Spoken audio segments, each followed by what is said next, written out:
Bonjour, je m'appelle Mohamedou Gaye, et fabricant de drones autodidactes. Bon, les drones, avant tout, c'est une passion. Donc avant, je voyais les drones. Tant tout petit, je voyais les gens utiliser les drones comme ça. Et ça, je voyais que c'est une technologie qui est très intéressante. Et tout de suite, je suis capté par cette technologie. Je me suis enveloppé dans cette technologie et fait des recherches pour pouvoir avancer dans ce sens. Bon, au début, j'avais un labo à la maison, donc un petit labo, là où je faisais tout ce qui est récupération de matériaux, par exemple des récupérations de composants électroniques et de composants qui me permettaient de faire tout ce qui est plaques électroniques et structures. Donc par là, j'ai commencé à fabriquer, à bricoler un peu. Et aussi avec l'aide d'Internet, j'ai aussi appris beaucoup de choses sur ce qui est mécanique du vol, l'électronique et l'avionique qui constitue le drone, quoi.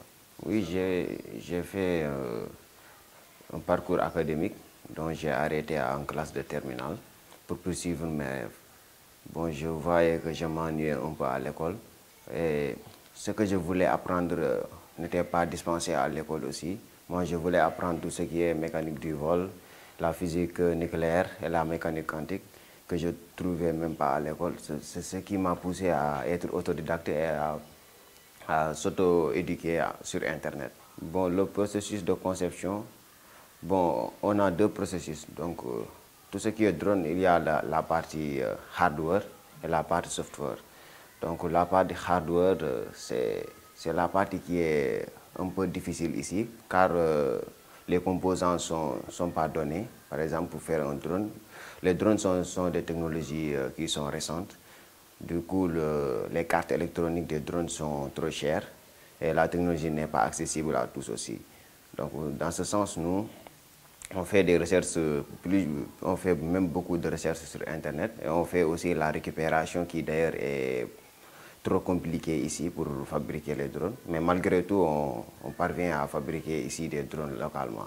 Aussi, partie software, aussi c'est un peu compliqué avec les logiciels qui sont développés par les étrangers. Il y a des logiciels qui ne sont pas open source, qui sont payants pour programmer tout ce qui est carte électronique. Mais nous, on utilise en ce moment des logiciels open source pour programmer nos cartes PCB et nos contrôleurs de vol. Bon, pour l'instant, on utilise le polystyrène pour la fabrication de notre drone qui s'appelle Ndobin, qui est le drone à voilure fixe. Donc, on utilise aussi le bois pour tout ce qui est châssis avec le drone. Par contre, l'électronique, il y a une certaine partie de l'électronique qu'on fait sur mesure et qu'on commande en Chine pour que les usines de PCB nous les fournissent. Aussi, il y a d'autres parties que l'on récupère d'anciennes radios, télévisions ou caméras, etc. Bon, pour l'instant, on fabrique trois types de drones. On a un drone aquatique qu'on a fabriqué il y a juste 2 ans. On a aussi un drone multirotor qu'on est même en train de travailler avec et un drone à voilure fixe. Bon, le drone aquatique, c'était un drone, à la base je le faisais juste pour jouer, mais après j'ai su capter qu'il peut faire beaucoup de choses, notamment tout ce qui est la surveillance au niveau des plages en cas de baignade. Avec ce genre de drone, on peut l'utiliser pour sauver ceux qui sont en cas de noyade. Aussi, on peut utiliser ce drone pour faire la cartographie sous-marine pour ceux qui sont dans le milieu professionnel. Par contre, le drone à voilure tournante, ce sont les multirotors. C'est le drone grand public que je peux dire. Donc c'est un drone qu'on peut l'utiliser dans le multimédia, ceux qui font l'audiovisuel.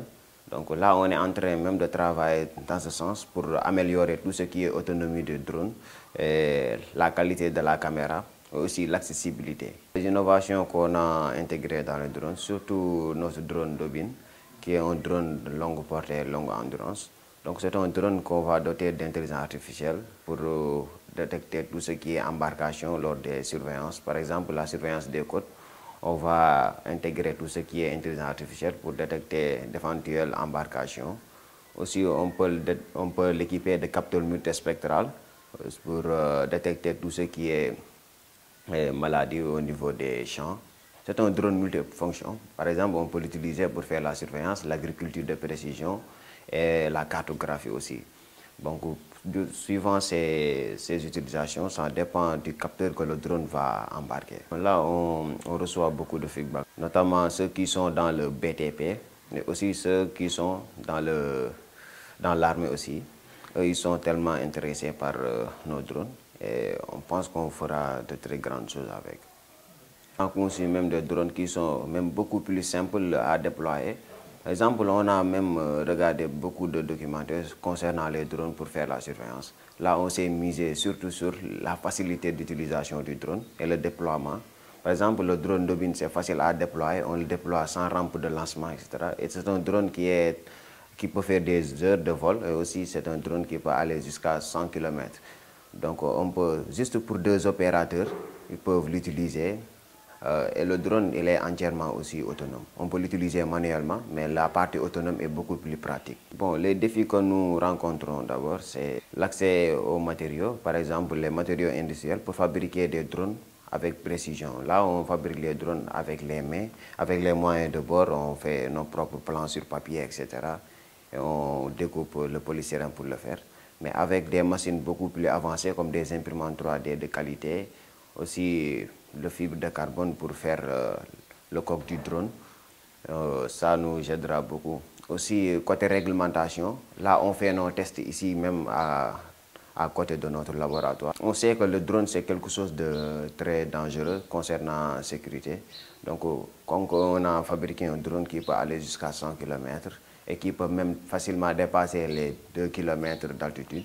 Donc, dans ce sens, nous, on respecte tout ce qui est réglementation. C'est pour cela qu'on ne dépasse même pas les 100 mètres d'altitude. Et on ne dépasse aussi même pas les 5 km de rayon d'action pour respecter tout ce qui est législation ici établie par la NACIM. Donc on voudrait aussi, avec l'aide des autorités, de pouvoir tester notre drone jusqu'à des altitudes. Là, on pourra avoir des zones d'exclusion aérienne.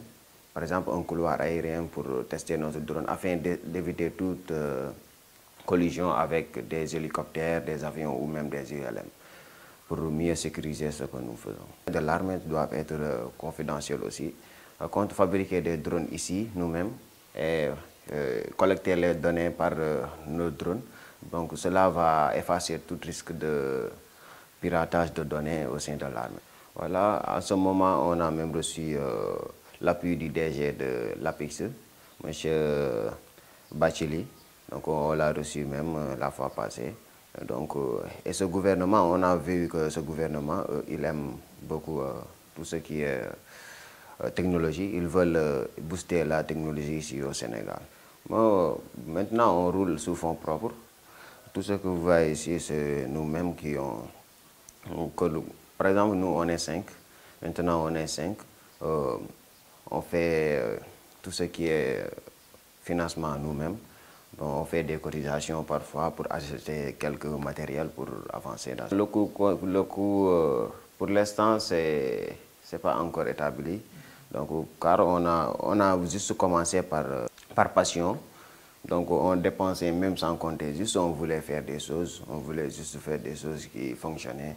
Donc, on dépensait juste sans compter. Les différents profils. D'ailleurs, nous tous, nous sommes des passionnés. Donc, on se connaît juste dans ce domaine-là. Nous tous, on aime tout ce qui est fabrication de drones, d'appareils électroniques. On a fabriqué aussi d'autres types d'appareils. Mais là, on s'est concentré sur les drones, car on a vu le potentiel que le drone a de nos jours, quoi. Bon, on a développé des matraques électriques, on a développé des aspirateurs, on a aussi développé des haut-parleurs Bluetooth, des powerbanks aussi. Bon, ce que nous attendons de l'État, c'est de booster tout ce qui est recherche scientifique ici au Sénégal. Donc, il n'y a pas que nous qui sont là, il y a aussi d'autres gens qui sont dans plusieurs domaines ici. Donc, ce que nous voulons, c'est d'épauler tous ceux qui sont dans la recherche, que ce soit dans la science, dans la finance, etc. Donc, on a besoin de soutien pour être au même niveau que les Occidentaux. Je constate que ce n'est pas le savoir-faire qui nous différencie, mais juste c'est l'encadrement et l'accompagnement. Et si c'est à notre disposition, je pense qu'on fera de très grandes choses ici en Afrique. Bon, je vois que l'avenir de l'industrie du drone sera très florissant ici, surtout côté civil que armé. Donc les drones, c'est quelque chose de transversal. On peut faire tant de choses avec les drones, que ce soit l'agriculture, la livraison, la surveillance, l'audiovisuel, etc. Il y a plusieurs applications que le drone peut faire. Et ça va continuer de découvrir plusieurs autres applications avec les drones. Bon, un dernier mot, c'est de dire que l'ignorance est un choix. La limite, c'est le ciel. Donc, voilà.